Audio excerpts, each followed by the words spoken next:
What's up, Phoenix? Come see me do live stand-up comedy. Where am I doing it? Stand-up live. What are the odds? I'm doing live stand-up comedy at a place called Stand Up Live. It's a great club. I love Phoenix. I go there once a year. September 19th, that's a Thursday. That's the night you want to fill. Come on, Warriors. Rally. I don't care if you got to drive from Tucson, because I ain't playing Tucson. Come up from Tucson to Phoenix and see me at Stand Up Live September 19th. That's a Thursday. And then you get to be all hungover at work on Friday and go, I saw Jay Mohr last night. It was great. We took off our shirts and did diamond push-ups. I will also be there September 20th, which is a Friday, September 21st, which is a Saturday. If you want any and all of my stand-up comedy dates, jmohr.com. All good things flow through jmohr.com. You got to go to jmohr.com and get your tickets. You can buy tickets for Stand Up Live, me, in Phoenix, September 19th. It's right around the corner. Don't blow this. Let's have a party, because my girl wants to party all the time at Stand Up Live. That was free. Give me that for free. Now you give me a little kickback. Come see me do stand-up. Holler. GoDaddy.com, great sponsor. Don't fast forward over this because the contest is closing, y'all. It's closing. We have a contest right here at More Stories. I want you to go to GoDaddy.com and I want you to type in stories and I want you to come up with the best URL that's going to make us all laugh here at More Stories. Matt Sorum's on the podcast today, whenever you're listening. Maybe you could go, hey, Matt Sorum, best two-arm drummer in the business.com. And then you could put photos up of other two-armed drummers that are in rock and roll. That'd be a cool website. What if there's an entire website of just two-armed drummers? Matt Sorum has two arms, and he's my favorite drummer.com. It would make us laugh. You might win. Go to GoDaddy. They're offering my listeners a great new special offer for its most popular .com domain name. Impress us. Make it happen. Make it funny. Make it cool. Enter the promo code STORIES at checkout at GoDaddy.com to redeem your new or transfer.com. Check this out. Only $2.49 for the first year of registration, or click on the GoDaddy banner at jmohr.com. All good things happen through jmohr.com. Some limitations apply. Please see website for details. I'm asking you to do us a solid. You want to have some fun. I want this to be interactive. I want you guys to be a part of the show. Come up with a real funny URL. Email me your URL at jmohr.com, and we're going to pick a winner, and we're going to crown you. We will crown you the winner of the funniest .com name in regards to More Stories. GoDaddy.com and make sure you enter stories at checkout. Put your name on it. Just put your name on it. That's all I say. Be a man or a woman. Put your name on it. Well, I'd like to hear about it, potheads. How the fuck you gonna know how to be great if you don't study greatness? Look at the game change. Donuts. If you want a battle, it's either that you will or you won't. You know, you're not a bad-looking man, Mr. Gals. But you are, Blanche. You are in that chair. There's something wrong with us. Something very, very wrong with us. Hey, man.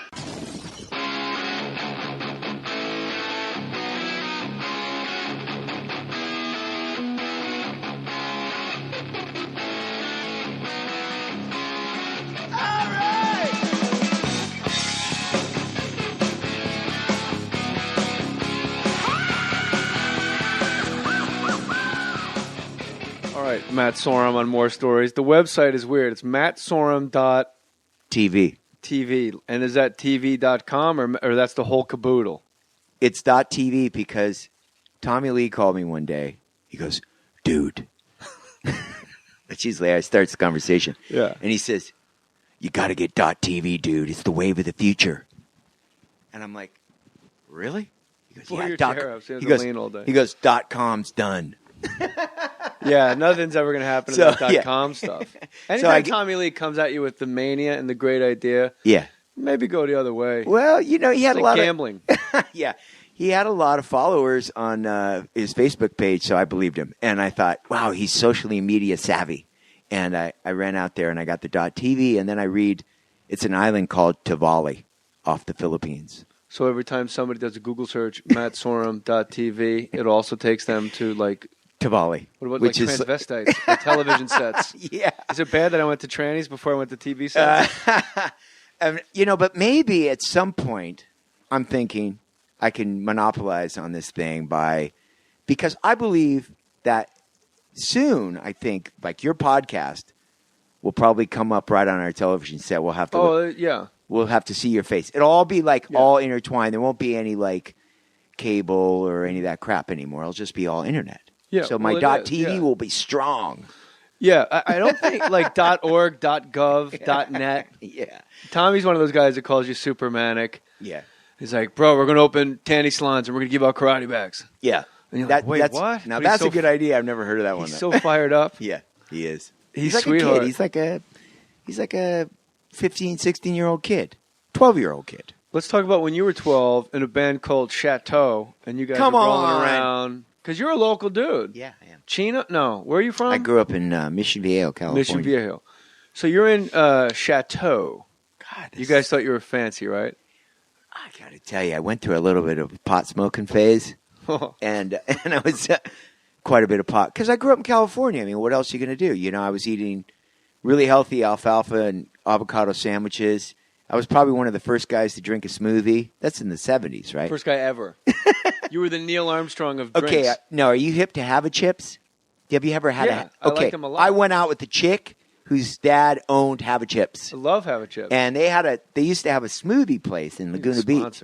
And I'd go down there and we'd have a smoothie and I had to have a chip and then I'd eat an avocado and alfalfa sprout sandwich and then I'd go smoke a big doobie and I'd listen to progressive music. I'd listen to like Genesis and Gentle Giant, King Crimson, and I was like, whoa, this is heavy, right? So I started this band called Chateau, which wasn't my greatest musical endeavor ever in my career, but it was kind of a progressive rock thing. It's just funny to me, like back then, Genesis was like prog rock. Like Abacab was like, man, you can't fuck with Abacab. No. By the way, in all fairness, Phil Collins takes a lot of shit. Yeah. I actually think Abacab is top notch. Right. I kind of lost it and then there were three. Yeah. Like I came in like pre-Gabriel, right? Like when Gabriel was still around. Like Lamb Lies Down on Broadway. And that was progressive, so you're fair. Okay, fair, good. Yeah. So I was like, I don't know. I guess I could just give away my age. It doesn't matter. But I'm 52. So in the 70s, all my friends like Zeppelin and Sabbath and Deep Purple. I'm like, man, screw you. You liked white stuff. Real. Only two concerts I've ever walked out of: Genesis and Todd Rundgren. Oh, really? Yeah. Wow. Genesis at the Carrier Dome, and I was like embarrassed to be white. It was just filled with white people screaming Invisible Touch. Well, maybe it was white dude music, which don't you think Rush is white dude music? Yes. A Dream Theater. Greg Proops, who does a great podcast, said he went to see Rush. He never saw more gray ponytails in his life. Oh, my God. Yeah, mullets that turned into a ponytail. Yeah. But I remember Genesis in particular, it was so many people. Everybody was white. Everybody was like kind of like that faux rocking out. Like, like you can't really rock out to Invisible Touch. You can't dance to Genesis, man. Like Abacab. I'll give you a yes. I'll give you a roundabout. Yeah. Like if you want to rock out to something really white. Yeah. But I was like, this is fucking dumb. We got to get out of here. Yeah, it was pretty white music, I got to say. I have to admit. But I had a phase, and my friends brought me back, and they turned me on to, like, Sabbath Volume 4, and I came back. Bill Ward, underrated. Yeah, very underrated drummer. And now underworked. Yeah. The drummers get no respect, man. None. Well, you've gotten a lot of respect, Matt Sorum. Well, I have, but I got a good lawyer. That's attaboy. Well done. It's like, any kid would, hey, man, I want to play drums just like you, and I want to be in a band, and I want to, like, have a house like you. And I go, get a good lawyer. Yeah. So you don't get that Bill Ward treatment. Oh, God.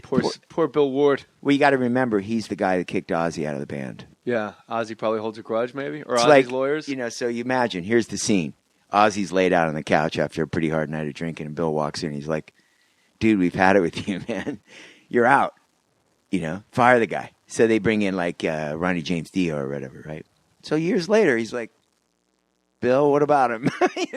Yeah. But for me, I did a show with Sabbath in Greece with Velvet Revolver. We opened for them, and it was all the original lineup. And here I was, a kid who saw them at the Long Beach Arena in '76 or '77. When they were just on, they were kids then still. And I was just a little kid. I was Spooky. like 15. It was all so spooky then, And too. if you remember, if you look at old footage of Black Sabbath, there was a white piece of tape in the middle of the stage, and Tony Iommi used to stand in the middle, and Ozzy was stage right. So Ozzy was never in the middle. It was Tony's band. Yeah. So go back and look at some old I will YouTubes. now, yeah. Okay, and there was a white line, and that white line was for Ozzy never to cross that white line. That's pretty cool. And you know what? A lesson in a successful band for a while. Boundaries. Establish boundaries. This is my side. Could you imagine that would have worked for Guns N' Roses? No. No, that would not have worked at all. But the thing that was really cool about, seeing that band again and playing with them and being on the same stage with them was in Greece when they all were playing together, and it was that magic that you feel from bands, that original lineup and the sound of that band. And Bill Ward, God bless his soul, he's been through a whole hell of a lot. But when he was playing, man, I mean, no other drummer can play like that. It's like trying to play. I think the thing I've tried to explain about drummers is people are like, man, you're not as good as the first drummer in Guns N' Roses. I'm like, we're different people. The human nature of being a drummer is so much different because I think you naturally play a certain way, and it's your heartbeat and everything that makes you play. You can't go, I'm going to play like John Bonham, because it's never going to sound like John Bonham. Right. And you bring up a really interesting point, Matt Sorum, and that's I've taken shit on Twitter like, we don't know. You got to keep saying who the guest is, even though it says it when you click on it on iTunes.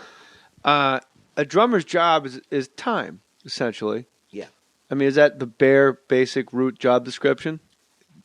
Being on time and having good time is really great, yes. But I mean, if you're a half second off, it's over. Everything's well, over. yeah, I think the thing it's that not people like guitar forget, where you can... people forget, like if the drummer drops the beat, the whole thing goes to shit. Yeah. So it's not like you're not as good as Steven Adler, you're not as good as that guy. Like, well, first of all, we all keep the same time. Yeah. It's how, and Steve Gorman told me this from the Crows. He said Ringo was his second favorite drummer behind Bonham.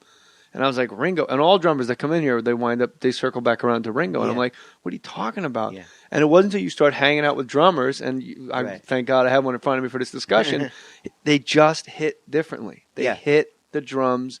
They keep time, but the way they hit, it's different. Yeah, I think that really is that human sensibility that you can't emulate. And it stems from, you got to remember, the heartbeat is a certain rhythm that actually, the dance tempo, I don't know, we get kind of crazy with this, but at 120 BPM, which is beats per minute, that is the perfect dance tempo. Did you know that? No, I did not. For like disco songs. But we naturally feel these different rhythms. We all do as people. Like you listen to a slow song, you go, oh, I'm feeling sad and melancholy. And then you listen to some speed metal and you just want to break some shit, you know? And you're like, why am I having that feeling? Well, it all has to do with tempo and the heartbeat and the way you're feeling. Come on in, inside. sit down. It's super laid back. Don't worry. Oh, yeah. But make Tommy give up the massage chair. Now Tommy's got to do some inclines over here. Yeah. That's my publicist. Isn't she hot? Sure. That's how we you work like girls, I guess. If you like girls. What's your name? Kim. Hi, Kim. How are you? I'm Jay. Hi, Jay. Nice to meet you. That's Matty boy. At JMoore37, at The Real Hey Matty, at Matt Sorum. Yeah. You're in a band called Chateau. We're going to go back to beats per minute, I suppose. Yeah. But I want to know how you guys almost got in a fist fight with Ratt and who would have won. Oh my God, where'd you read this stuff? Bro, I am wired. When are you gonna? This is where rock stars come to dish, bro. Look at the look who's been on the podcast, and just imagine what we say when we're off mic. Okay, since I've already given my age, 1974. 61 years old. That's yeah. Well, yeah. You look good. Thanks, man. So how old are you? I'm 52. Oh, not as good. The liver is 61. Maybe older. But so check it out. So the Key Club, you know where that sits on Sunset? That used to be a place called Gazaris Crazy Horse West. Very famous club. Catchy. Gazaris was a real guy. I know. I've his seen the name was Bill. documentaries. His I name like was- Gazaris' Crazy Horse West. Yeah. Not exactly Applebee's. Doesn't roll up the tongue. Yeah, check it out. So this is a real person. His name was Bill Gazari. He wore a white gangster suit and he had a white hat. Yeah. And he used to say, "We got all the hot chicks and hot guys at Gazaris." And it was on the radio, and everyone would go there. And bands like Ratt, the original Van Halen lineup, which was called Mammoth. So this is late, early 70s. I'm talking. So Van Halen got signed in 79. They were playing there around 75, 76. So I played my first gig at Gazaris' Crazy Horse West when I was 14, 1974. What was that band? No, it was before Chateau. That band was called Prophecy. Yeah. It was like a three-piece power trio. All your band names sound like Christopher Walken B movies. I'm starring in Chateau. Prophecy. It's a double feature with Prophecy. Hey, there was a lot of weed going around. It was Yeah, that of course, time. blame it on the weed. Yeah. So, Prophecy, there was, But yeah. 14, I want to point out to the listener, a lot of people are like, how do I do this? How do I do that? How do I get into comedy? And I always go, like Nike puts it best, just do it. Mm-hmm. And the fact that you were 14 at Ben Gazzari's, whatever the fuck it was, West, like, that's insane. Like, Yeah. there's people right now, at 14, you're usually like jerking up into a sweat sock trying to figure out algebra, and you're actually performing on the Sunset Strip. That's through sheer tyranny of your own will, right? Yeah, I had to do it, man. You were called. The time was on fire. It was an amazing time for music, and really felt that I had to do it, and I had to be there. And I used to tell my mom, I lived in Orange County, which is only 60 miles south, but I'd say, hey, I'm going over with my buddies to like have a slumber party, and that was the thing. And he would tell his mom the same thing, and we would get, we'd head for Hollywood. And the band was a little bit older than me, so they could drive. I didn't have a license. But I used to play this club, and the old Gazaris was 4 stages. So it was 2 downstairs and 2 upstairs. But this particular night, I was in this band, Chateau. What would happen would be, you would be on stage, and the other band would be getting ready to play. So you'd finish playing, and the next band would just start, right? That's cool. So I'm up there playing with Chateau, and I hear, what's his name, Stephen Piercy going, "Hey, Chick, hey, how you doing out there?" And the drummer's going, "Tsh, tsh," and the guitar player's, "Ah." So I was like, "Hey, man, we're not done with our set yet, dudes. Chill out." So he spouted off something back to me, Stephen Piercy. And then I remember jumping off the stage, and I gave him, a punk rock finger, and I gave it, said, "Dude, I'll kick you," And we got into this whole. I like 8 guys wearing hairspray about to fist fight. What the fuck's wrong with you guys? It was a good look. I'll kick your ass. All you'd have to do is light Take a off the match, it'd be bandana. over. Step at me, bro. Take off the scarf. Come at me. So that was, and they were the big cheese that night. They were at that time they were called Mickey Ratt, and they were like the headliner. So that didn't go down well, but So there was no fisticuffs. It was just not a lot of spouting off and throwing stuff and yelling in the mic but good no press. I bet the next morning on the radio, they're probably like, "It was crazy last night on the Strip." Yeah, I should have seen that drummer in Chateau. Can't remember his name. Stephen Piercy. Yeah. Stephen Piercy and the Kid, the Orange County Kid. That's right. That was your stage name back Yeah. then, the Orange County Kid. Yep. So you played with crazy. We were talking about drummers. You Matt Sorum, played with so many bands. Like the fact that you got to play with the Cult, like, all the bands I love, you got to play with, and then obviously Duff has sat here and sung your praises. And Cool. I guess for a bassist, is that the most important guy in the band to like you? Yeah. Assuming it's not like Axl, like a crazy person. Well, my words, not I yours. think for a drummer, if you ask any drummer, they would say, the bass player sort of sets the tone for how you're going to play. Like if you listen to me play drums in the Cult, it was a totally different kind of thing than what I did with Guns N' Roses. Duff had a different style that kind of made me play a different way too. We're very Really? The drummer and the bass player are very connected in like kind of a more undertone, the way that people don't think about.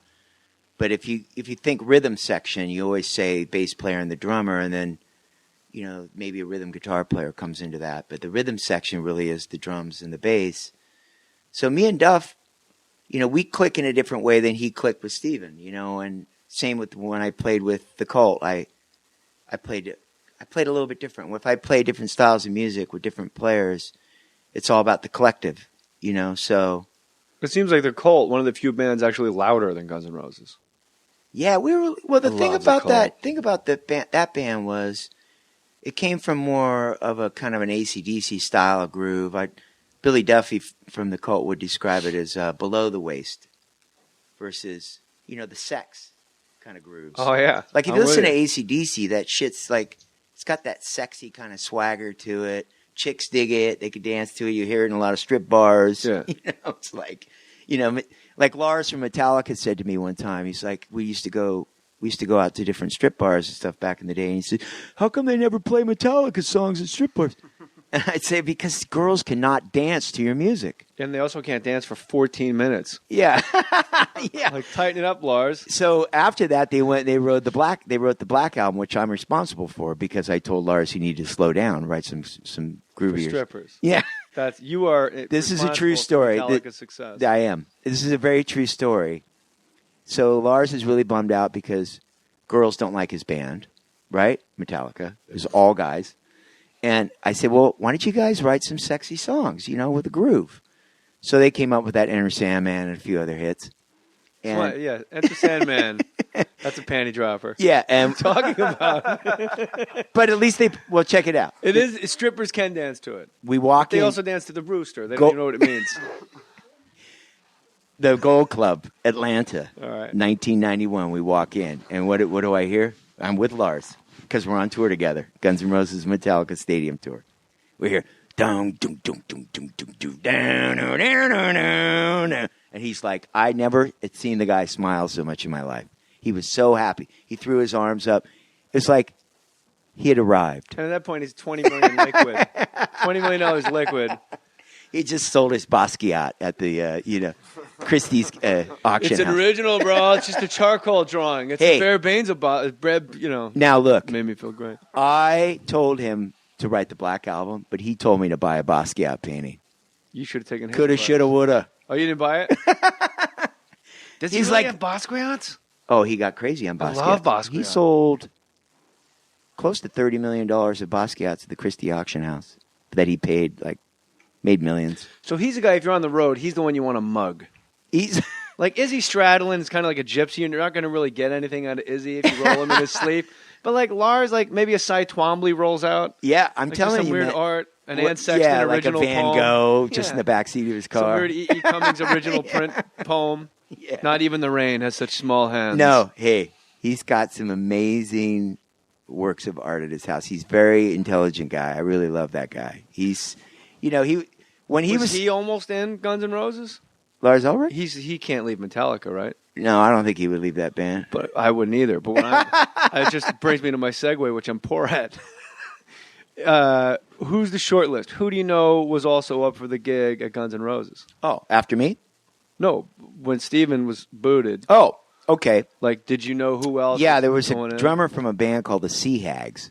You ever hear of them? No, oddly. Yeah, they were friends of a friend, and they played around the whiskey and those kind of clubs. But the drummer that was in the drum seat before me was Martin Chambers, who was the drummer from the Pretenders. Yeah. But from what I hear, Well, it's so incongruous. Isn't It's that like when weird? Jane's Addiction goes out with like Alanis Morissette's bassist, yeah, and you're like, wait, what? yeah, And then Eric Avery goes to Alanis Morissette. You're like, how does that work? that like, what? that was strange. But like the fact that the Pretenders drummer was drumming for GNR, Yeah. like I can't imagine that guy doing Rocket Queen. Yeah, well, I tell you, they liked his drumming a lot. He had a really cool English style, but what the story I was told was they didn't like his drum stands. He had like these This is he had these stands Holy that were all like smokes. custom built, like would Yeah, all what look a- like a spider. yeah, what a jerk. And, like they were like, we liked his drumming, but we couldn't. It takes attention away from us. Why don't you say what it really is? But couldn't you be like, we really like you, but can you get some different drum stands? I mean, they just didn't want to go there, so they decided to just cut them. and it worked out, obviously. What was 8 years you were there? Yeah, well, what happened was I was in a band called The Cult, and we were playing at Universal Amphitheater, which was called the Gibson Theater now, Yeah. right? Universal Amphitheater. I love that spot. And I've told the story a few times, but Want to know how shit you are? You played there on your way up. This is high as I'll ever be, yeah. fame-wise, and I got to play there with 11 other comics for Kevin and Bean's like April Foolishness. Like you play there like working like that's your like. Hey, I guess I'll work shit but out. yeah, tonight. you know what? You're going to make more dough because you got no crew. You just got a microphone. That's right. Get I in got there. Matty Boy. Get in there and kick ass. I pay him in Newports. Hey, you know who I saw at the Universal Amphitheater sold out? Ronnie Dangerfield. Really? Yes. That's the weirdest. Dude, I went. The king of the one-liners, right? You got a couple? Yeah. Hey, me and my dad used to play hide and go fuck yourself. Yeah, Rodney. Like the wife ones and stuff with the kitchen. And I went Tell you my wife. My doctor, Dr. Vinny Boombatz. You know, he's the worst doctor in the world. I never tried to do Rodney before. I'm not going to start. Now, I'm telling an hour and a half of one-liners, man. It was amazing. incredible. I saw Phyllis Diller do it once. Oh, wow. At Avery Fisher Hall. And it's like I can remember stories because I know like what happened to me. Yeah. Do you know what I mean? But I don't know how you remember an hour of one, like sentence, Wow. and they were 80 when they did it. And you're just dying. I mean, it was unbelievable. All right, so the Colts at Universal Amphitheater. Okay. Which, by the way, probably in my mind, the absolute best possible place to go see like the Cult. It was pretty rocking. And We we were supporting Electric. What album? no, Sonic Temple. Okay, good. Very end of the tour, we were fired up. Everyone was strong. And I see these two characters get out of a limo right at the entrance where you kind of come in. And in the old days, it used to be kind of open, and there was a gate to the backstage. And the limo pulls up, and out comes Slash. And I think Matt Sorum and I are talking about the artist's entrance. At the Gibson Amphitheater. I'm so happy in front of the right will now. call window. Oh, no, no. not out there. Hey, are you that dude that This comes is- out on that movie, Holmes? Hey, what movie you come out I'm on? sorry, Man? it's been so long. What movie you No. come out on, man? No. How much money you make, dog? I'm going to tell you a funny Duff McKagan story in a second after All I right, tell good. this I'll one. write it down so you don't okay, forget. write So, it down all right, because I'm you're going at to tell you about the Amphitheater. real men. You're out back. Okay, so a limo pulls up. That would be the Sorum. backstage entrance. Yeah. Correct. So the limo pulls up. I always described it as these two guys fell out of this limo, right, which was kind of true.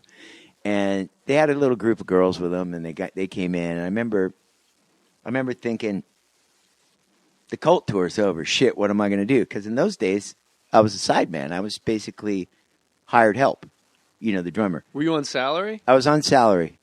And I remember I joked. If I may, and I take and we'll come right back. The Cult, Ian Astbury, who the royalties go which way? There's two guys, Billy Duffy and Ian Astbury. Okay, so Yeah. that's 50-50. I call them the Hall & Oates of rock and roll. The Nankerfelge. But which one's Oates?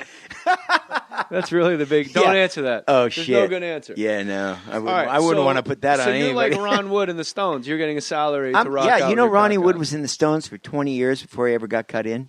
Did you how know he that? got? How he got cut in?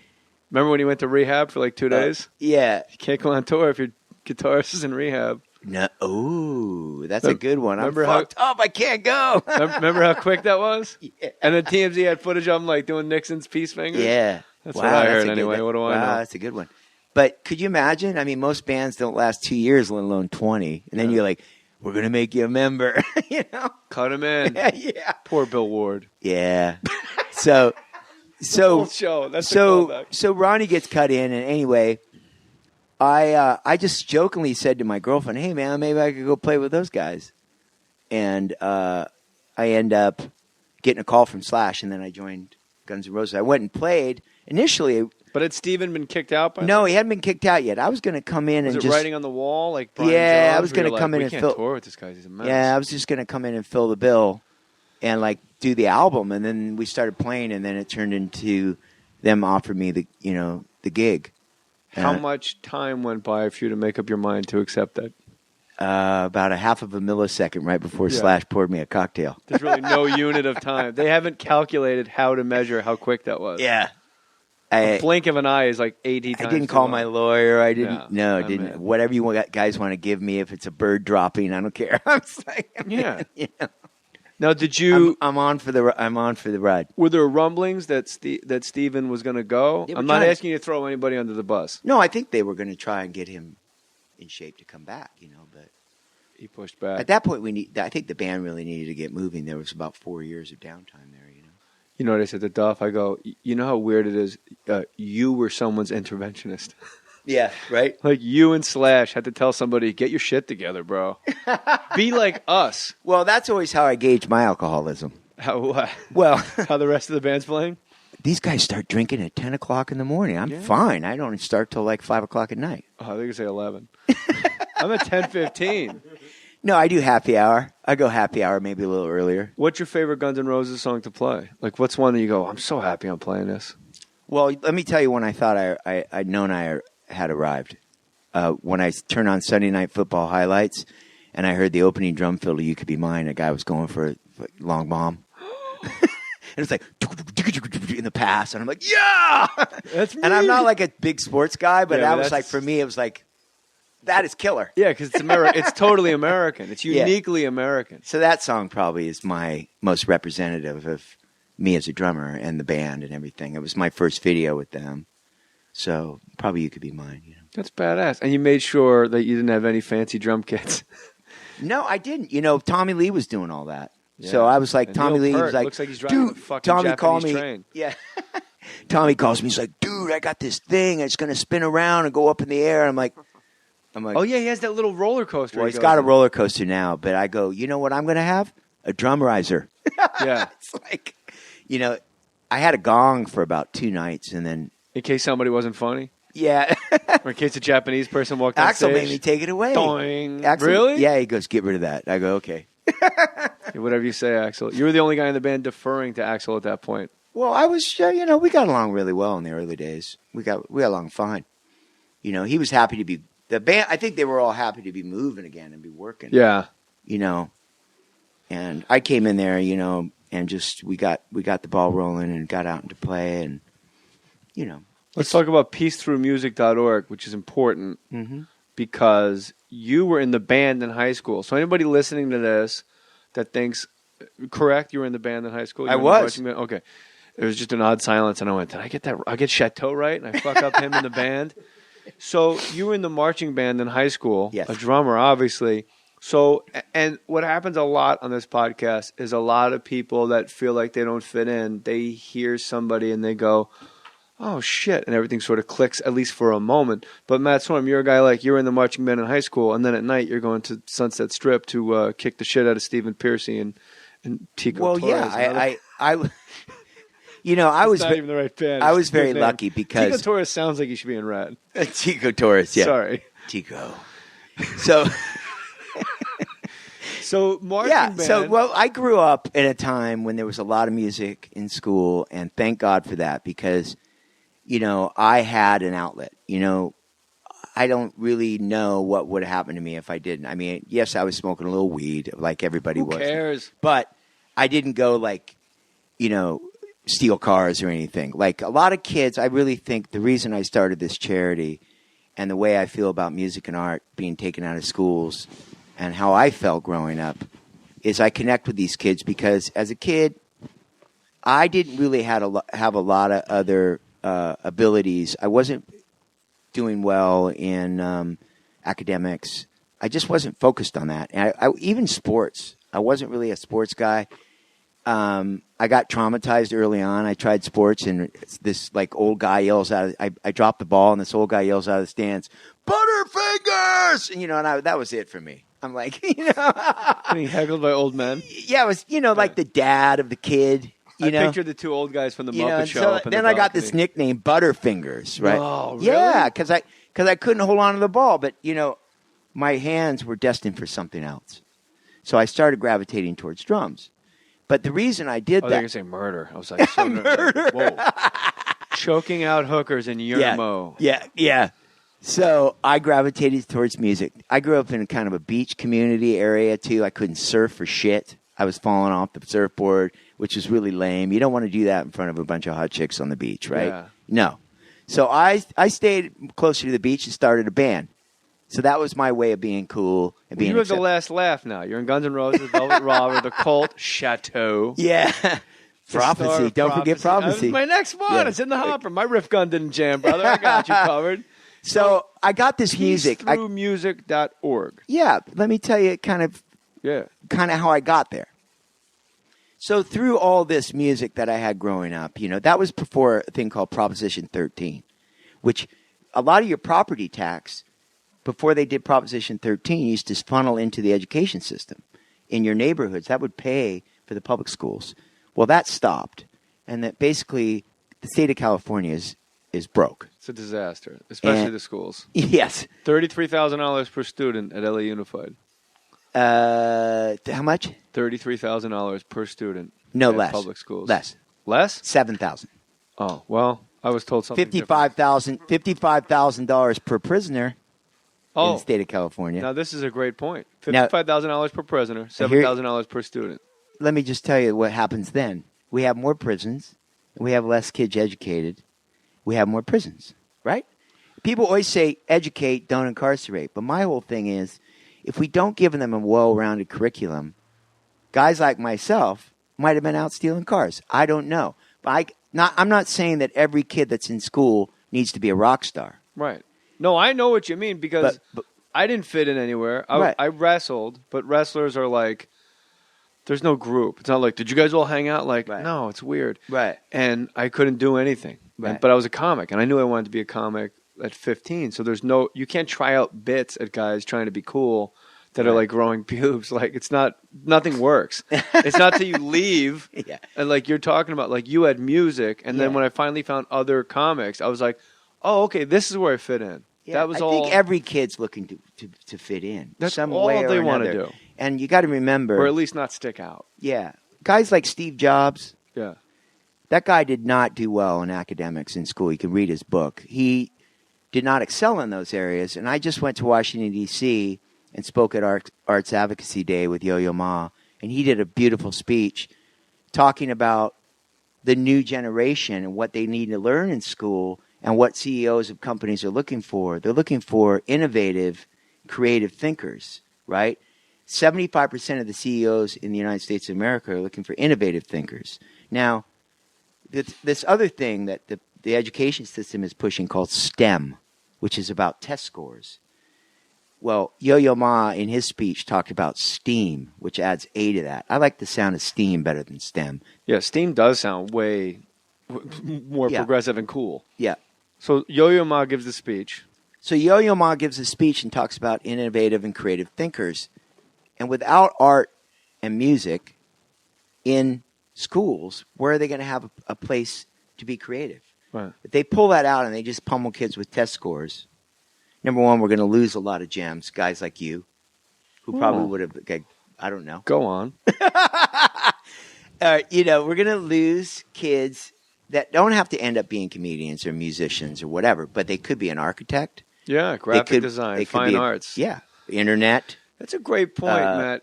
Like, I don't think people realize arts in school, because the knee jerk is, I think, universally, and I'm speaking generically, but a huge knee jerk response to what you're doing is, fuck, cry me a river. They don't have violins in South Central, but it's not. It's like what Neil deGrasse Tyson, what he says about science and NASA. Mm-hmm. It's really with music. It's like what you said, architect, graphic arts. Right. I mean, the internet. I mean, look at the internet. The whole world revolves around the internet. How much creativity and innovation has to be done. And none of that came from reading Fahrenheit 451 or being good at algebra. No. Right. No. It's interesting. Yeah. There's a seismic shift in what the curriculum should be. I think and guys so. like you were leading the charge. Oh, yeah. I know. So I mean, and then in what I teach in my curriculum is a lot of kids learn more. If you think about art, like for instance, last year I did an art project with 400 kids in 35 schools, and they all painted elephants. And I basically attached another charity called International Fund of Animal Welfare. So the kids learned about elephants and the problem with poaching in Africa, and also learned that circuses and things like that aren't cool. Like, I basically, in a gentle way, taught the kids, when their mom says, let's go to the circus, the kid can say, Mom, I don't want to go to the circus. Those animals aren't from the circus. They're from Africa or Asia, right? I always just thought they all lived in Madison Square Garden. They just wheeled them out after the Rangers. But so how come through nobody that boycotts the creepy clowns? Everyone's always worried about the animal welfare. How come nobody ever goes, we have to stop the circuses because clown scares the shit out of everybody? That's pretty scary shit. No one enjoys a clown. Have you ever met anyone that goes, yay, clowns?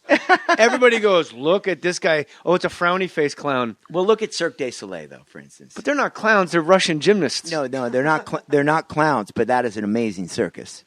You don't need the animals. The animals can. I completely agree with you. That's great point. That's barbaric. It's old school. It's like I know why Axel likes you now. Yeah. So, and then in my music thing, my kids learn about, art and artists that came from jazz, like John Coltrane, Miles Davis. They learn about classical composers, and they can go home and tell their parents, "Mommy, I learned about Miles Davis." And that's American history. Yeah. As It's much American as Andrew history, Jackson. where they came from, as far as artists, where all these artists come from, and different parts of the world, and so that's all interspersed in my thing. And, I'm just very passionate about it, and I've been doing it for the last couple of years. So this thing we're going to throw is actually a gala that I'm throwing that's partnered with another charity out of Pakistan, which I got knowledgeable about Pakistan through this charity that builds schools in Pakistan. So I thought, what a cool way to kind of link two groups together. We'll do a 50-50 charity. We'll raise funds, but we'll also mix the music. So a singer named Shahzad Roy. If you go to Pakistan, you go, Shahzad Roy, this guy's like a huge rock star over there. You've never heard of him. It's like Hasselhoff here. Yeah, Hasselhoff. Big in Germany. You know that, right? No, here. What do you mean here? Does What are you like talking? stadium. Watch your tongue, buddy. This is hallowed ground for the Has. No, I don't know. Yeah. So you guys, how does peacethroughmusic.org connect to Pakistan? And then I got follow-up questions. Okay, yeah. Well, because you are in my wheelhouse now of my questions about charities. Yeah, okay. So basically we've partnered on this event so we can bring all these different people together. The Pakistan community in Los Angeles, which is huge. There's a lot of people from Pakistan in Los Angeles. I didn't know that. People from all over the world here. So they're going to come see Shahzad, and then I'm bringing my friends. Macy Gray, Slash is going to play. I'm going to play a couple songs off my solo album, which I'm putting out in February. Matt Sorum's Fierce Joy. Yeah. Yeah. You like the name? I love the name. That's good because Lemmy Kilmister gave me that. So if you were like, I don't like it, I would say... Lemmy said, no, you know what? Thank God I liked it as right. Yeah, you're like, I think I like it. I'm not sure. No, Matt Sorum's, Tommy Boy here told me right as he came in, what's the new stuff? And he said, it's Matt Sorum's Fierce Joy. Fierce Joy, which I thought Remember my big question? Apostrophe S. It's literally like, no, so check it out. So, I played a Motorhead too, right? Yes. So I can retire now. I was actually, after that, I'm like, I'm done. I had a vision of me. You ever see Field of Dreams? Yes. That's me walking through the field, but I'm wearing my Motorhead jacket. And I'm just... I'm done. So I got so many questions. Like, how do you get... All right, so Pakistan... I'm just so random to me. Yeah. That a guy from California... plays in the Cult, plays in Guns N' Roses, plays in Motorhead, starts a charity to make sure music doesn't get kicked out of schools because it's imperative to kids that fall through the cracks that aren't doing X's and O's, goes, hey, you know what? Fuck it. Let's take it over to Pakistan. Let's just segue right now. So that first part of your show was the old Matt Sorum talking about rock and roll. Now, the new part of the show, starts now, is going to get really boring. All right, so we'll have halftime. No, Hank Williams Jr. Be like, okay, honey, go get me a coffee. Let's turn it to the game now. No, all right, it's halftime, and now we're back with the second half. Are you ready for Matt Sorum? You could be mind playing. So, it's funny because even when I talk about rock and roll, I turn into this different guy. I go like, yeah, come on, and when I get into my charity thing, it's another side of me that it's always Well, you have to sell it. It'd be weird if you're talking like Sebastian Bach, trying to get me, if I'm going to buy lutes for Pakistani children, talk to me like a person. Sell me. You don't think Sebastian Bach would work for All right! Your girl and my girl tonight! I think I don't know. No, you're probably right. I've just started really, things are coming to me organically. I don't one day I didn't wake up and go, well, I've had it with that Guns N' Roses. Now I'm going to start a charity. My sweater was made in Pakistan. Maybe they need instruments. But what was it about Pakistan? Well, I don't know if you heard about a girl named Malala lately. Did you hear about that? No. Now I look like the jerk that doesn't know world events. You know about Malala. No. She got shot by the Taliban. Oh, yeah. Okay, now I know. So basically, that's what's going on in Pakistan. Education is even way, way further away from people's, understanding than what happens in Los Angeles, California. So with that, I linked up with these people from Pakistan, and I've always been interested in that issue. And initially, when I started charities, I wanted to bring instruments to countries like Pakistan and help them with schools, and it morphed into Adopt the Arts Los Angeles. So that interest has always been there for me. When I first started Adopt the Arts, I was headed to Haiti with 18 guitars to give them to kids down there with a group called Artists for Peace and Justice. And thank you for saying Haiti. I was with Jackson Browne Friday night, and he said, Haiti. And I said to Matty Boy, I'm going to go get a Diet Coke. I'm gonna, I just threw up in my mouth. Jackson Browne. Haiti. Really? Wow. Yeah, at the piano. This song I wrote about Haiti. And I literally said, I think I just threw up in my mouth. I'm going to get a Diet Coke. Wow. Anyway. So anyway, I was going down there with these guitars that I had earmarked for this orphanage in Haiti. And a guy named Paul Haggis, he did a film called Crash. Yeah. It was his organization. So what happened, the government at that time was actually taxing a lot of charities that were going in. There was, some corruption going on. So I don't know if you heard, but Bill Clinton went down and cleaned that up. And I couldn't get my guitars in the country without paying a bunch of money. So I had all these. So they wanted to tariff your guitars that were being... Basically. Okay. They wanted to charge a tax on the relief. Value. Yeah, to give away a charitable donation. So I had all these instruments, and my neighbor... if you had brought like food, if you just showed up with rice, would they a lot of people were having a tough time getting the funds to Haiti. So it's just overall bureaucratic... Now I'm having a hard time saying Haiti. So every time I go to say it, I'm like, Haiti. Is Jackson Browne right? Haiti. By the way, maybe the nicest human being I've ever met in my life. Yeah. And boy, can he sing. Running on empty. Just play that 18 Still got a times. full head of hair, too, right? I was just going to say that. It's alarming. His glasses are about as thick as the windshield on my truck. But that fucker's beautiful. By the way, these are prescription. I'm not just trying to... No, I could see. I'm not just trying to be cool. I could see the space shuttle going by in the reflection. So, all right. Yeah. Peacethroughmusic.org, you hook up, you want to do this in countries like Pakistan and Haiti, where people that are so oppressed. Right. So what I was going to say was that interest has always been there for me, and I've always kept connected with a lot of these, world issues. And I speak to people in different countries about me coming there and doing things all the time. And in my travels, I have visited a lot of places, but when I couldn't get the guitars into Haiti, my neighbor, Abby Berman, came down and she said, "What are you doing?" I said, "Oh, I was going to Haiti, but this is what happened." She said, "The schools in L.A. are in dire need of help." And I said, "Really?" So I walked up the street to Rosewood Avenue, which is about 2 blocks from my house. And I went in to investigate the music room. They had an old broken down piano. It was like they were throwing in some double wide in the parking lot, and that was the music class. Yeah. And I was like, "Are you kidding me?" It was like nothing there for the kids to play. It was an old broken drum set. And I said, I'm gonna help the school. And I want to bring all the instruments, and I want to do whatever I can to make this work. And then she said, "Well, why don't you give them all those guitars, and then we could start to build on that." And so it started there. So think globally. You're thinking globally. Then you start acting locally. Yeah. And through thinking globally, acting locally, it starts going a little more global because it gets bigger than how you intended. Well, yeah. Well, I got a lot of work to do in the LAUSD. You got to remember, just my focus is K through 6 because I really look at that as the formative years for kids. Los Angeles Unified School District. Yeah, LAUSD. For those of you in the Midwest. Yeah, and I basically have 535 schools just in LA. So that's great. Lot. That's way more. No, I have a lot to work on. I have 20. I'm in 25 right now, but that'll take me a minute.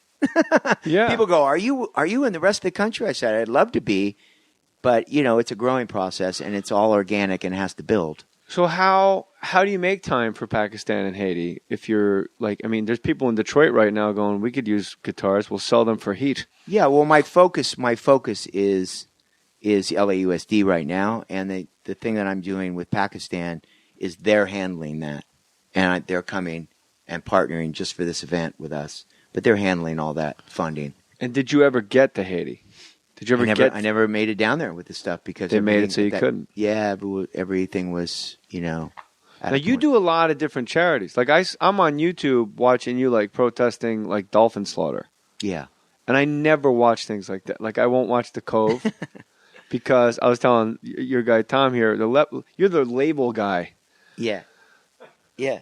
You're the label guy, Tom. You're the man. He is. He's a huge industry giant. Like, I won't look at any animal videos because I don't want it to detract for how little I really care about animals. I don't want to ever be like, this tuna isn't dolphin safe. We got to go to the next store. Or like I won't watch meat being made because I don't want to become a vegan. Yeah. I don't want to have any morals. Like, I want animals. I'm an animal lover. You saw the animals in my home. Very small little doggies. Little puppies. I'm worried about you. You got to take, no, they're delicious. You got to take extra care. Do you walk down the street with that little one by yourself? Yeah, there's two of them. There's another one you missed out on. Well, I think she's right behind you. Don't come into my part of town walking that dog, okay, boy? I'll do it. I'll fucking do it. Leg kick, shoot the double. I'll take that fight to the ground with my little dog nipping at your ear, dude. So you get involved. Your Twitter page at Matt Sorum is fascinating to me because it's good photo. You on a Singapore Airlines flight. Yeah. In like you look like you're in a hyperbaric chamber, but that's just their business class. I'm just going to save dolphins, man. All right, why? So do you see where I'm going with this? Yeah. Is you're an enigma to me because you're a rock star. You could really just go up into the hills and be Joe Walsh and just kind of come out when you feel like it. I did that for a long time. Oh, really? I was up in the hills. I had a 6-level, 6-bedroom house with 2 elevators and 2 matching Porsches. Was there 1 bedroom on each level, or did you spread it out? I did all that, but what I realized is I didn't find happiness there. So you're happy when you're helping others. And by others, I mean also other mammals, like not even human others, like dolphin others. Do you swim? Do you like to swim? I'm in the ocean often, and I see dolphins almost every day because I'm down here jogging on the beach, and I love them. Do you know that dolphins have been on this planet for 65 million years? No, I did not. And they were more closely connected to a dolphin than we are an ape? I did not know that. Did you know it's the only other mammal that it has sex missionary style? I think I actually did know that. That's true. But they got to hold their breath to do it. No, man, they can hold their breath for a long time. Yeah, but they can't. They got to hold their breath in the water. That's right. So they have to. They're not like. So that's where you and I have evolved. We can actually breathe as we have guy-on-guy sex in the ocean. We just keep our heads. We figure that out, right? Yeah, yeah. But here's the thing: they can whistle for like 2 miles, right? And go. All right, but what? They go they go like.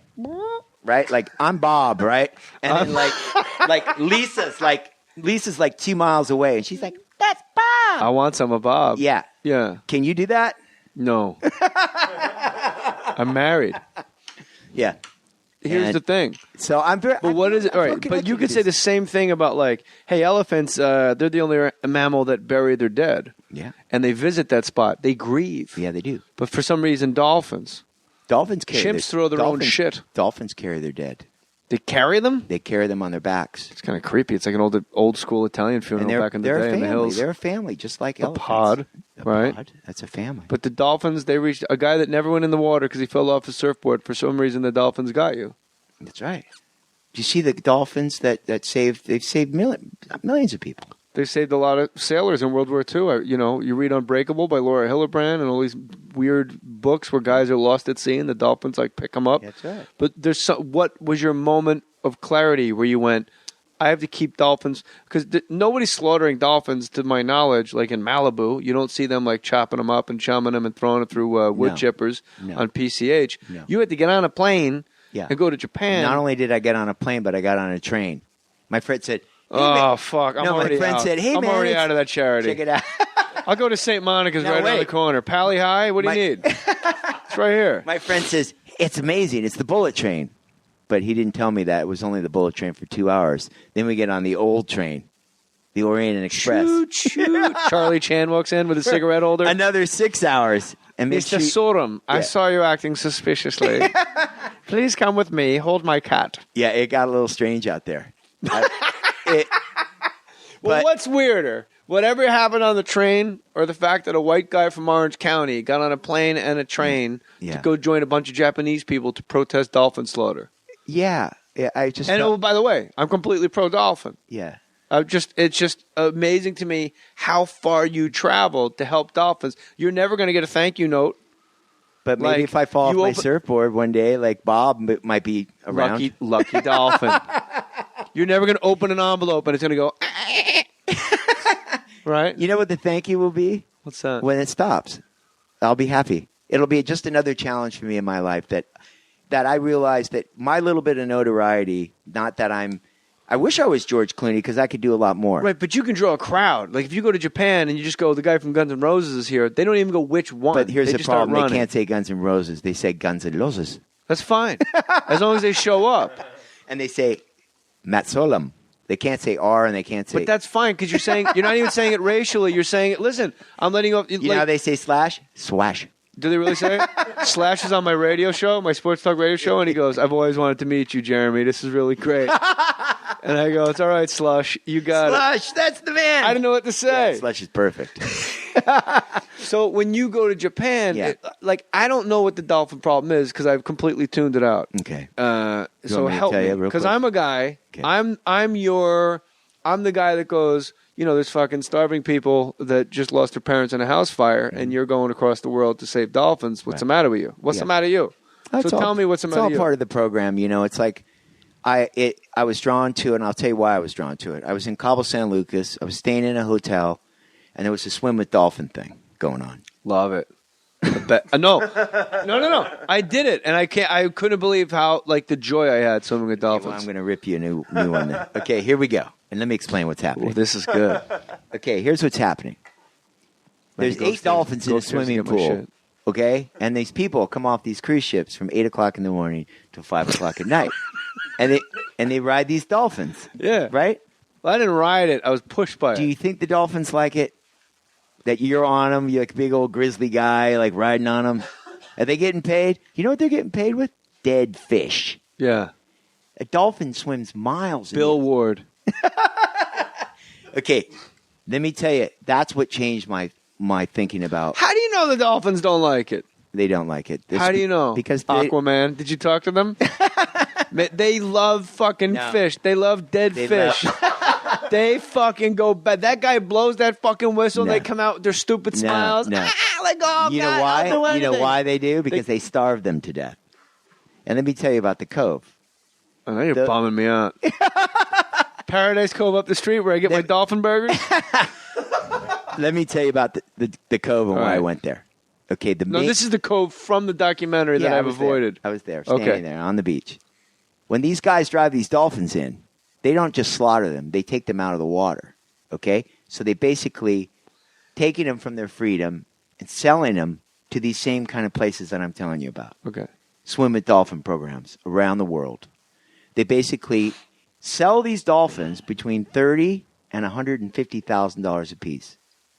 We got to get in the dolphin business. What are we doing a podcast for? So my thing of going there was saying, hey, man, this is barbaric, right? Who says those are your dolphins, number one? They're coming out of the ocean. The ocean is everybody's ocean. Yeah. Right? It's not Japan's or any other part of the world. I got a 2-year-old thinks it's his. Yeah. Yeah. So basically the reason I went with the Japanese activist was Japan has to stop the problem, right? They have to be the ones to stop it. Could you imagine if you're chomping down on your burger in the backyard? You're getting ready to just roast up a burger, and about 20 Japanese guys come blowing in going, don't eat that hamburger! Maybe not. They won't say it like that. They'd say it with a little bit more broken English. Yeah. But they say don't eat that hamburger. You'd be like, screw you. Go back to Japan. Right. So I'm on this beach. These Japanese guys are yelling at us, Yankee, go home. Not exactly like that, a little bit more broken English. But they're cooking. It's implied. They had a barbecue on the beach where they're cooking whale meat and dolphin on the beach. Okay. But here's the thing. They haven't been doing this dolphin hunt for it's not a culture. It's not like a tradition. First of all, they couldn't catch a dolphin, number one, until they had an engine on their boat that was fast enough to catch one. So that only started in the 70s. This is a new thing. And it's all about money and greed. How come nobody's trying to save the tuna? A serious question. Well, the tuna's... you get a can of tuna, but if it's got dolphin in it, we got some serious moral implications and ramifications. The dolphin is a mammal. It's a very intelligent being. We need to realize that this mammal has a higher intelligence, and this is a very feeling species. Not to say that all animals can't be treated equally. I don't think that's the deal. people, if you're a vegan, you're all about like farm animals. Vegans are fucking batshit crazy. So, well, you know, you have to pick your battles. Basically, I'm not going to fight vegans. Yeah. They can't get full erections. I pick my battles in that world. I'm looking at wildlife, and where wildlife belongs is in the wild. So is there? All my questions are. I'm with it. I dig it. You know why I'm with it? Because I get the questions or the shit I take on Twitter is. I'm always like, you got to go human. Go show a homeless guy, veteran of the first Gulf War, laying in his own piss on Lincoln. Yeah. Go show him your new cat that you saved. I'm sure he thinks you're doing God's work. And then everyone goes, it's not either or. It's not either or. And I'm like, I know it's not either or. Some of it's for comedic effect. But what I like about you, Matt Sorum, at Matt Sorum on Twitter, hashtag more stories. Let them know you saw him here. And if you saw him here, I want to tell him what you're smoking because it's audio. Is you're helping the kids in the schools and helping the animals. Somehow it all ties together. I think it's great. I love it. You know? But are we helping animals in descending order? Serious question. In descending order of intelligence. Like there's a lot of people out there that want to save fucking ferrets. Well, they can save ferrets, but I'm on to elephants and dolphins. And I have one other organization I'm involved in that's moon bears. And I'll tell you what happened to me. So we're at 4 organizations. You're a busy dude. When do you drum? I don't. I drum when they pay me enough. Nice. All right. Right? Have you ever done this? 8 levels. When you 8 get a bedrooms. gig. When you get a gig. Yeah. If you don't really want to do the gig, do you ask for an exorbitant amount of money? Yes. And if they give it to you, you go, all right. Then all of a sudden, I want to do the gig. Like the 11 guys at the university are probably taking a little less because it's. That was free. It was Kevin and Bean's April Foolishness. That was just for I want the championship, but I want to be the comedian of the night. Like I want to get knockout of the night. You know. That's kind of what I'm doing now, but a lot of people are like, "No, man, forget it." I just throw like some crazy number out there just to see if it sticks. And if they go, "Yeah, well, we're in." Yeah. But more and more rock and rollers are getting like corporate gigs. Yeah, there's a lot of corporate. It's super bizarre. Like they'll fly you to Moscow to do like a weird gig for 14 people, and then you fly home. Yeah, there's for like super crazy money. Yeah, Pat Benatar, she's got a whole career in corporate. She's like, you haven't seen her in a long time, but I've seen her. I know she's at like the Canyon Club, and she does local stuff. She does local hits. But why did she feel the need to give her husband equal billing out of nowhere? With Gerardo? Probably. What's his name? No. His name probably like a home issue. Really? Someone at the house. Because no one's like, hey, do you guys want to see that guy and his wife, Pat Benatar? It's fucking Pat Benatar. Don't you mess around. No. Let me tell you, man. When I was growing up in school, if the chick was dressed like Pat Benatar with a little, like the on. Yeah, it was. Back in the 50s. That was the hot chick then. But Truman was president when you were growing up. So Dolphins, you go to the Cove. Yeah. And what do you do to get guys? Is it just awareness? Like when you go... And thank you for answering all my questions because this is cool. For me, at least. I hope you're having a good time. Everybody else is tuned off. No, that's not the case at all. Because now there's a lot of animal. My Twitter is just lighting up with animal people, man. To a point of oh my god. Maybe I'll keep helping animals just to get Twitter followers. That's really what's I got 6,000 just since I went to Japan. Yeah, there's a whole new market out there, baby. And those people that see you helping a dolphin are going to see Matt Sorum's Fierce Joy and go, I want to download that because he came to my town and saved Fudgy the dolphin, get back up the beach. Yankee, go home. Let him finish. He's got an album coming out in January. That's right. Yeah, that's true. That's where, I'm still not sure how Afghanistan pulled it, or Pakistan pulled it. That was something that I was working on early on, like I said, with my other charity. I started another charity called Global Sound Lodge. All right, I'm not even. This is like an exam. There'll be an exam. No, later. it's I'll pass. I think you're pretty fucking cool, dude. So I started. You're not here to fill a slot. You're here because you're fucking Matt Sorum from the cult, not from just FYI. It's the cult that got you in the door. All right. So peacethroughmusic.org. PCmusic.org is an event that's happening Sunday. My website and my charity is called Adopt the Arts. I have that. Adoptthearts.org. That's it. Now, you can also go to Matt's website, which is mattsorum.tv. And you could go in there and you could click on both of those babies. You could click on that. This will be up and running. So, but Adopt the Arts. Let's focus. Yeah.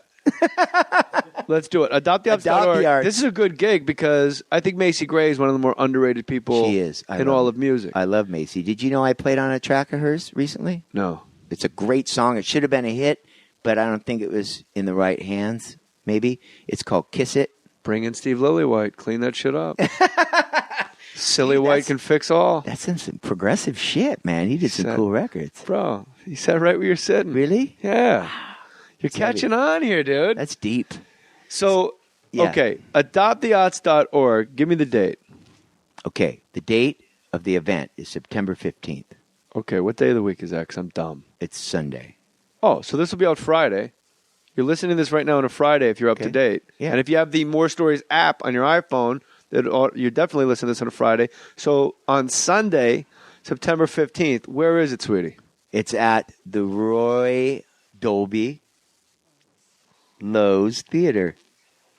The Roy Dolby Lowe's Theater. That's where three they used times. to have I didn't even know what you said still. The Roy Dolby. Are you imitating a Japanese guy again? There's a lot of L's in there, man. It's screaming. Roy Dolby, like Dolby Sound? Yeah, Dolby. Or Thomas Dolby? Science! Roy Dolby. Fuck it. Go to mattsorum.tv for tickets. How's that? No, go to adoptthearts.org. Adopt the Arts. I've never given out more websites in a podcast in my life. I got more. All right. I got more. I swear to God I do. And if you want to see Shahzad Roy. If you're a Pakistan person, you'll know who he is. Oh, I know. Yeah. Because I don't know if you know this. I'm a quarter Pakistani. I just said that to get it to UCLA. Okay. So Adopt the Arts. Now I can't talk. Haiti. It made me feel great. AdoptTheArts.org. Not .tv. How come Tommy Lee didn't talk you into that one? Well, because I think you get... Because you go, wow, Tommy Lee might be an alcoholic. Maybe I shouldn't listen to what he says. This really says charity. So adoptthearts.org. September 15th, you're doing a show, and there's Slash, Macy Gray. Yep. This is like don't forget Shahzad Roy, your home person. No homeboy. Pakistani zone. Halasan, what's up? Yeah. Love that guy. Yeah, we'll be, they wanted to do, what do you call those pipes that you smoke out of? Like not hookahs? A bong. Not a bong. Hookah. A hookah. They wanted to do a hookah hang. Have you ever had hookah? No, I always just smoked other things that got me real high. I wasn't going to sit around with a bunch of fucking hippies in the valley to smoke apple, cinnamon, hashish. You know who's going to be there? No. You're a big Glee fan, aren't you? Jane Lynch? Yes! Jane Marie Lynch on Twitter. She was my neighbor for a minute. And Jay is so cool. Thanks, man. Jane is awesome. Jay, I said Jay, didn't I? Yeah. I just threw that in there, see if you catch it. I love Jane Lynch. Are you guys still like buddies? I wanted to see if he was still awake. Did you dig that? Jay is so cool. Bro, I'm right here. No, Jane Lynch is super cool. So is she emceeing it? She's going to hang. She's on our board. You know who else is on our board? You want me to throw some names down? I want all names you got.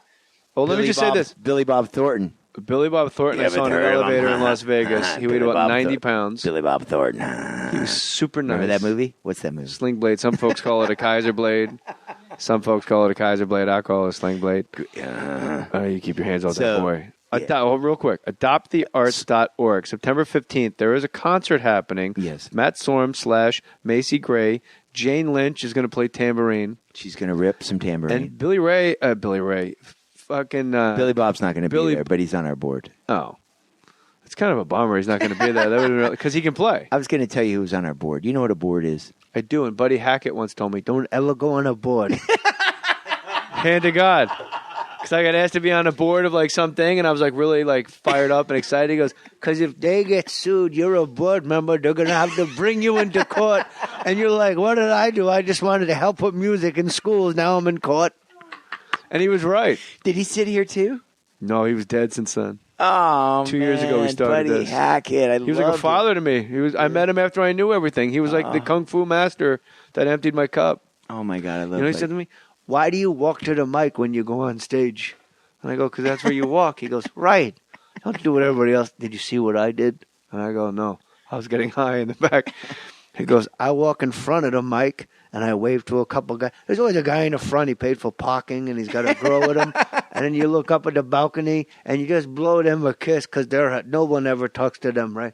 And then you walk to the other side of the stage and go, oh, my God. Like you don't even know there is another side. You're surprised. And then you go behind the mic, and they all go behind the mic with you. Never walked to a mic since in my life. Wow. Like he would tell me shit like that. Like just driving to get, that's you want to awesome. come with me to gas up the car? Like everything was like a weird adventure. Like I'm going to go get gas. Shouldn't it be like like he'd call me in my house. What are you doing, kid? Just watching Jane Lynch in Glee. Thinking about dolphins. Hey, having some dolphin chips. Why? What's up? You want to hear the weirdest person? Want to help me come gas up the car? Oh yeah, what's the weirdest person? You want to hear the weirdest person I ever drove in my car? Yes. Sonny Bono. That's pretty weird. Yeah, so I'm 18 years old, and to make a little bit of money on the side, I've got this job playing in a movie. So Sonny Bono's in the movie, and he comes up to me and he says, hey, kid, do you know where I could get a keyboard? And I go, I was an extra, like getting food and like. So how old? You're already in. You're past Prophecy. You're at Chateau. I'm being serious. Yeah, I think I was. Yeah, at that musical point, timeline. I just moved to Hollywood. So you're in Chateau now. I was about 18, 19. You're hot shit. You're already drumming on the street. No, I quit Chateau and I started playing at this club called the Central, which is now the Viper Room. And I got my first gig in there, so I started playing around Hollywood. There was a club called Madame Wong's West. Madame Wong's East, the Hong Kong Cafe, all those. Why clubs. was everything Asian? No wonder you go to Japan so much. It was pre-Blade Runner. It's like a visceral. It's a childhood memory. Did you ever see Blade Runner? It was real. No, I've seen both versions. So I was playing all these places, but on the side I would go do little extra gigs to get fed because you get the good catering. Yeah, and then you get like $50. So Sonny Bono comes over and goes, "Hey kid, you look like a musician. Could you take me to get a keyboard?" I go, "Huh?" He goes, "Take me to the music store." So I got this old beat-up $40 Rambler station wagon, which was like rusty and kind of green. And it's me and Sonny Bono tooling down Sunset Boulevard. It's so weird, right? Yeah. And I go, I know where Guitar Center is. I'll take you to Guitar Center. So I take Sonny Bono and Guitar Center. Everyone's like, what's that weird kid doing with Sonny Bono, right? And we go in there and we buy a keyboard. And I don't think they thought that. I think they probably just thought, oh my God, that's Sonny Bono. I really don't think anybody thought, hey, what's with the kid? Yeah. Yeah, you're probably right. It's not like you were 8 driving a car. You're probably like, whoa, there's like an 8-year-old just pulled up in a station wagon. Yeah. What's going on with that? But you want to hear the second weirdest guy I ever drove down Sunset with? I do. I want to hear the first 8 weird people you had in your car. Charity Schmerity. Phil Spector. Oh, my God. And here you are to live to tell about it. Yeah. Are you going to tell me that I murdered Matt Sorum of Guns N' Roses? I'm supposed to be Phil Spector, but I'm Al Pacino with a wig on. She shot herself. She was very depressed. Why are you driving Phil Spector? Did he make you? No, check it out. Pretty much. I played on a Celine Dion track. Naturally. Which was weird. This is a very strange story. So I'm at Ocean Way Studios, which is very famous for Frank Sinatra, the Beach Boys, all these people. So I'm playing with this artist named Poe, who I did a record with years ago. Edgar Allan? Edgar. All right. I walk around the corner, and I see Kato Kalin, who I met at the gym. Yeah. This is all during the OJ trial. Yeah. Kato says, "Hey, Matt, Kato." And it's kind of the guy you always try to avoid, but but he's always really nice when you meet him. He's nice, so I'm like, "Hi, Kato." He was on the treadmill next to me at the gym. That's how I knew him. So perfect bangs. I go, "What's up?" He goes, "I'm in here with Phil Spector. Come meet him." So I go into the studio, and there's Phil, and Phil gets up, kind of combs. He's got a toupee on. He's always got all these wigs. Yeah. He had a good-looking one. It was a little bit more coiffed. Gets up, says, "I hear you're the Guns N' Roses drummer." Say it like Al Pacino, though. I heard you hit the skins for Guns N' Roses. So he says to me, I wonder if that's true. He says to me, "I want you to play drums on this track." How about a spot? I'm doing incline. Yeah. Sorry. So I walk in there, and there's Phil. He gets up. He says, I understand. Are you going to tell me you're the drummer? Is this Steven Adler I see before me? And I go, no. My wig's too tight. Gives me a headache. And my lips are numb. Yeah. So I go, my name's Matt. Yes, I am. And he says, I want you to play on Celine's track. And I just throw out a number. I said, $5,000. And he says, okay. I said, I'll be right back. So You get your sticks out of the trunk of your car? Yeah, pretty much. So anyway. And what kind of sticks do you use, Matt Sorum? I don't answer those questions. Oh, good. All right. It might incriminate me. Or it might change, right? It could be. So I go and I get my sticks out of the car. And I go in there and I think, yeah, I could knock this out in a half an hour. I'll be, 18 hours later. It's a wall of sound. You don't get out in 18 minutes. It's a wall of sound. Have you seen my rifle collection? Okay. So I'm in there. Rodney Bingenheimer. You know Rodney? No. From K-Rock, the famous. Oh, famous Rodney Bingenheimer's in there. Kato, all these wackadoos. And 18 hours later, about hour 15. That's not even minimum wage at this point. Yeah, about hour 15. Phil goes, I'm hungry. Right? Are you guys in the mood for a bite? And I say, all this drumming, I feel like I need a nosh. So I say to Phil Spector, I say, have you ever had Roscoe's Chicken and Waffles? Oh, I heard so much about it when I worked with the Supremes. So check it out. Before I punched Little Ronnie across the room, we were on our way there once, but then she got lippy. Do you like dolphins? So I get Roscoe's Chicken and Waffles for me and Phil. And Phil's sitting across the table, and he's chomping down on this. He's like, this is really good. Yeah, I can't. If I do it anymore, they'll get mad.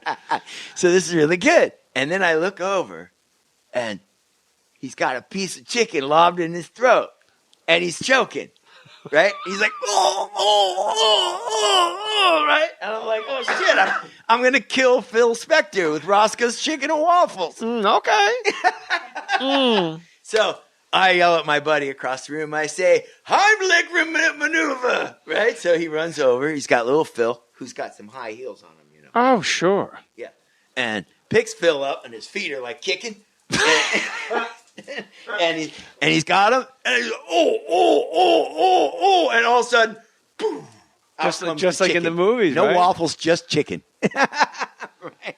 And what did he say? Like, you saved my life, and yeah, the whole thing. He loved me after that. So he says, "Let's go down the street to Sunset. We'll get some chicks, and then we'll go get a drink." And he says, "Take me somewhere." So we get in his Rolls Royce limousine. Back to Guitar Center. Yeah. So we get in this 1965 Silver Cloud Rolls Royce with a driver, and we're tooling down Sunset.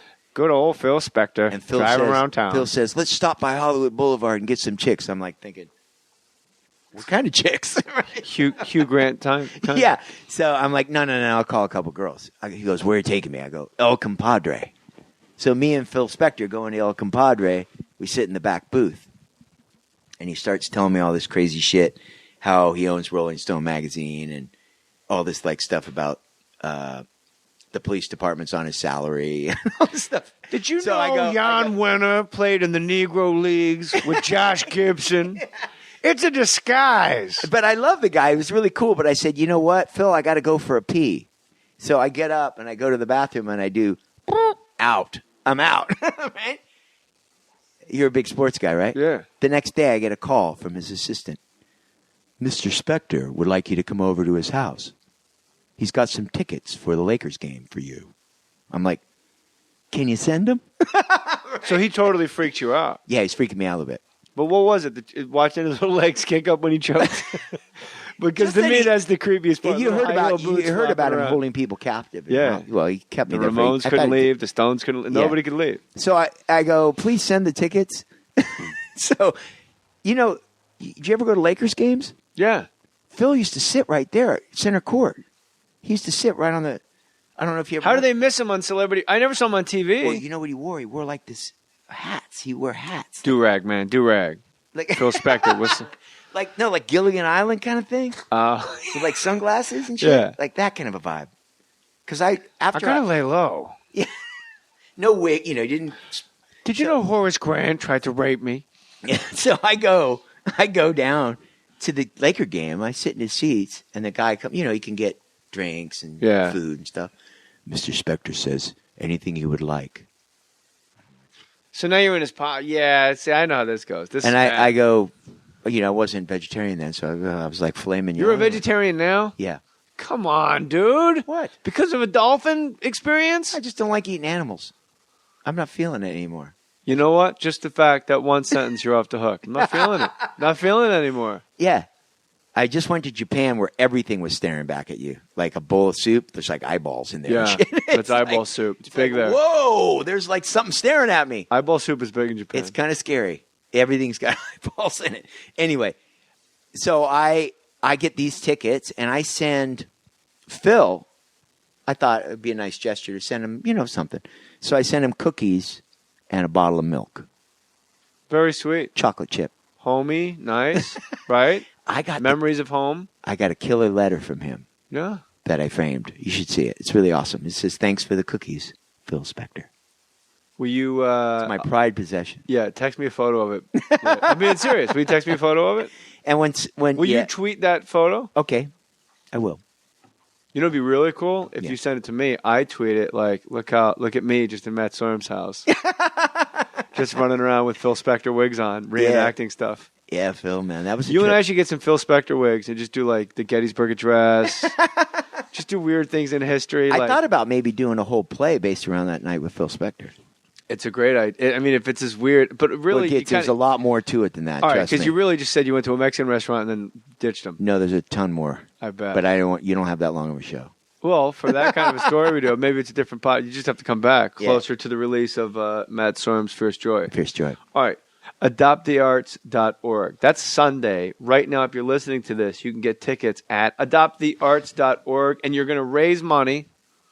Yes. Explain to us what happens when you go buy a ticket and go see Matt Sorum / Macy Gray, Jane Lynch, and others at AdoptTheArts.org. Our goal show September 15th, which is this Sunday right now. Our goal is to get into more schools this year. You know, we've adopted schools through the LAUSD. I've got over 1,000 instruments in 25 schools, but we need money for that because I can't get everything for free, so I have to pay $50 a guitar. I have connections with companies like Fender, Gibson, Casio, different companies that help subsidize, but I still have to pay for it. So I buy all the instruments, plus we subsidize the teachers, so we help pay. We work in partnership with the LAUSD and Stephen McCarthy, who's the head of music of the LAUSD. So, you know, we're working together in the community to help keep kids immersed in music and art because I think it's so important. If you buy a ticket, AdoptTheArts.org to go see Matt Sorum / Macy Gray, Jane Lynch, September 15th, you will be helping kids. You'll be helping kids. You know, it's weird. Wayne Kramer was here, and he's getting instruments to take to jails. I went and played with him there. You did? I went to Lancaster Prison. Oh, my God. So now you're going in the other direction. The reason I wanted to see that because I wanted to really have... Music is becoming very important in our lives, more important than it ever was. Well, I wanted to be educated on what's going on in the prison system, and I learned a lot about the situation, especially Lancaster Prison. I don't know if you know this, but that particular prison cost $100 million a year to fund. And prisons in the state of California are privately owned. Did you know that? I did know that. It's sickening. So it's basically big business. You know, we're paying our tax dollars. And the more people you have, the more money you get from the... right. Yeah. Bring them. Build them. You know, there's 4,500 guys in Lancaster Prison. But the gig that we did was the thing called the Honor Yard, where... Remember the Johnny Cash? What was the guy's name who runs the Honor Yard? He's doing Life Without Parole, and he created... You'd have to ask Wayne that, because I was just hanging with him. Do you remember that name, guy? I don't remember the name offhand, no. But I remember him telling the story. Mellow fellow. So I go with Wayne, and here's this Honor Yard. You got to imagine, okay, I'm in this high security prison where there's some pretty heavy criminals in there. The Honor Yard, they basically sign a petition that says, I'm not going to get in any trouble. I'm not going to engage in gang activity. I'm not going to kill anybody. I'm not going to deal drugs. And they can go to this honor yard if they act accordingly. And those are the guys that get these concerts and stuff like that. So people were giving us some flack about going a little bit, like, why are you helping those guys? Why are you doing this? And I look at it like, hey, man, they're human beings. You know, maybe a lot of people don't think so, but maybe people think not even animals. I don't want to. People call them monsters or whatever they want to call them. But we look at music as therapy, and maybe when people, if there's a possibility of parole, whatever that is, that music will take them someplace else that will inspire them to do something else with their life. I just did Wayne's jail guitar doors at Ford Theater, and the opening act was the graduate. Right. Frank Foster was one of his graduates. Yeah, cool. Yeah, they played too. So we had, they've got instruments on the prison grounds there for the honor prisoners, the guys that, they keep themselves out of trouble. And you're making a good point. It's not so the listener doesn't think like some guy that's throwing his own piss at guards. He doesn't get a banjo signed by Steve Martin. Yeah, it's like you got to really. It's an incentive-driven program. You have to want to be rehabilitated. Right. All these programs are for kids in my art and music class. But how many kids are never going to have to worry about being in an honor yard because they've found an instrument they fell in love with and they didn't want to goof off in school? That's the goal. See what you did all the way. You're doing. You spread yourself. You're like an octopus with the charities. You're all over the place, and it's to be admired. Thank you. Because I've got a little bit more time now. I used to tour year round, and I'm just not doing that anymore. And that was the charity of you because you had to fill your pockets a little. You got to eat. You get the mortgage. Yeah. 6 tiers. I got rid of that, Pat. St. Quentin only has 5 tiers. That was a lot of fun for a while. That'll be another show. All right. I got stories about that. So let's make sure we go to the show at adopthearts.org. Yeah, and people can donate great there. And another really cool thing we got going on in the next few weeks is a site. You've heard about these sites that are raising money like Kickstarter and all that stuff. Yeah. There's a new one called Fund Anything. That's what Adam Carolla did for his movie. Yeah. I'm on Got over $1 million. And Jane Lynch. All right. Click on there. Check it out. It's Fund Anything. We're doing a 45-day thing right now. I think we're up to like $10,000. But you can actually fund one school by being on Fund Anything. Can I go on it and pick what school I want to fund? Not necessarily, but we could. If you want to adopt a school, I'm going to hit you up. I'm going to pick like Cal Lutheran. No. Like a school that needs no help whatsoever. Just thought you guys might want $1,000 for a new quarterback. Probably needs a new helmet. No. Whatevs. No, we don't do charters. We don't do. No, I would totally do it. Okay, I'm into it. Okay, and if you ever want to go, I just need $85,000 from you then. I can't afford it. I have a radio show. Yeah. Hey, look, yeah, but we can go with all your friends. We can raise. Don't name your price with me. We can raise $85,000 with you and your friends. No problem. What about your friend? You're in fucking Guns N' Roses. Hey, what are my degenerate pothead comic friends going to do? Why don't you come down Sunday night and do a little bit? Calm down Sunday night? No, come down. But you haven't you told us it's at Roy Dolby on the strip. You come down, I'm going to throw you up on stage. You're going to feel the feeling of giving. Well, yeah, I like giving. You're going to walk out of there a changed man. Well, if you can get the name you're of the place. You're going to come home and you're going to adopt a dolphin. It's going to be crazy. You look me in the eye. You tell me the name of the place without looking over your shoulder. The Ray Dolby. Nope. Don't look. The Roy Dolby Lowe's Theater on Hollywood and Vine. Lowe's Hotel. The Roy Dolby Lowe's Theater inside the Lowe's Hotel. For all you people that are smoking weed right now. That's 80% of the listeners. Check it out. Mailmen right now. The Roy Dolby Theater at the Lowe's Hotel. You got it. In Hollywood, California. Google it. Or go to adopthearts.org. Org. This is fun as hell. The lot we can't get to because of time, but you got to come back, cool. And it's always good when you meet a new old friend. Dude, it looks like you're rolling like a pimp in your Range Rover. What did you drive here? Mercedes. Yeah, so CL63. Yeah, so what's up? Fuel injected. Yeah, I'm thinking. You're doing all right. Hey. But what's Macy Gray driving? A fucking spaceship. I think she leased one from Bootsy. Yeah. She might be, man. She might be flying a spaceship. Oh, there she goes. You see her? Oh, yeah. All right, Matt Sorum, at Matt Sorum on Twitter. And, of course, Guns N' Roses, the cult. I want to talk about the cult a lot. You got to come back. Okay, cool. And I'll charity the shit out of it. We'll just do a whole Dolphin charity podcast. I don't give a shit. I could bring Rick O'Barry from The Cove, but you don't like that movie. No, you know what? It's so... his story is fascinating. You know what it is, though, about Rick O'Barry is The Cove is so societally... It's so important that I would love to meet the guy and do it because cool. It's the one. It's like it's the Citizen Kane of documentaries. Yeah, now Blackfish is big, They're going to get the Academy Award this year. So any fish that breathes air that's actually a mammal, we go after. Nobody gives a shit about the eels. Not to ban the eels. They're cool. Eels are cool. SeaWorld doesn't have eels. They have whales. So we care about mammals. Yes, mammals. Just let me know because I'm new to the animal. Okay. Go